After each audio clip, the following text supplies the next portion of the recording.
Programme کے پیش کرتا ہے Nayab hotel new town, Anees Barkha house, Shah Bazaar, Mateeb gift articles market road, favourite kids and ladies garments new town and government hospital road Mahboob Nagar, اور marriage shopping centre market road Mahboob Nagar.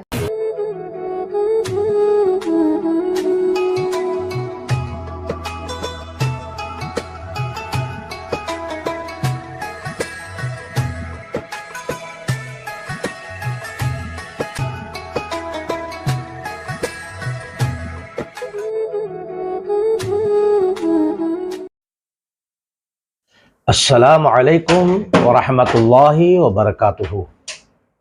الحمد للہ رب العالمین والعاقبۃ للمتقین والصلاة والسلام علی سید الانبیاء والمرسلین وعلی آلہ الطیبین الطاہرین واصحابہ الاکرمین اجمعین، اما بعد۔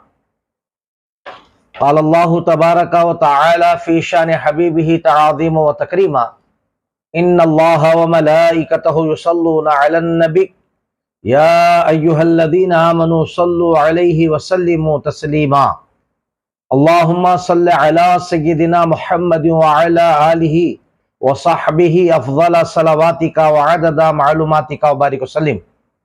معزز حاضرین کرام، خادم العلماء اسد العلماء تنویر صحافت محمد محسن پاشا انصاری قادری نقشبندی مجددی، مولوی کامل الحدیث جامع نظامیہ و جنرل سیکرٹری کل ہند سنی علماء مشائخ بورڈ، ملت اسلامیہ کے کچھ احباب کی جانب سے ماہ سیام المبارک میں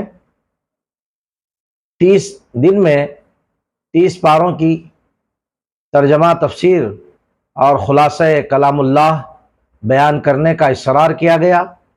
اسی پر ہمارے ایک ساتھی مفتی بیجاپور کرناٹک حضرت علامہ مولانا مفتی الحاج سید صادق صاحب قبلہ انواری اشرفی مد ظلہ نورانی، مولوی کامل الحدیث جامع نظامیہ و لیکچرار نور النبی کالج بیجاپور کا ترجمہ کردہ، تفسیر کردہ کلام پاک کا آغاز کر رہا ہوں۔ سب سے پہلے پہلا پارہ سورہ فاتحہ سے جس کا آغاز ہو رہا ہے، سورہ فاتحہ کا مختصر سا خلاصہ انہوں نے بیان کیا۔ یہ سورت مکی ہے۔ اکثر علماء کرام کے نزدیک سورہ فتح مکہ مکرمہ میں نازل ہوئی۔ امام مجاہد رحمۃ اللہ تعالی علیہ فرماتے ہیں کہ سورہ فاتحہ مدینہ منورہ میں نازل ہوئی، اور ایک قول یہ بھی ہے سورہ فاتحہ 2 مرتبہ نازل ہوئی، ایک مرتبہ مکہ مکرمہ میں اور دوسرے مرتبہ مدینہ منورہ میں نازل ہوئی ہے۔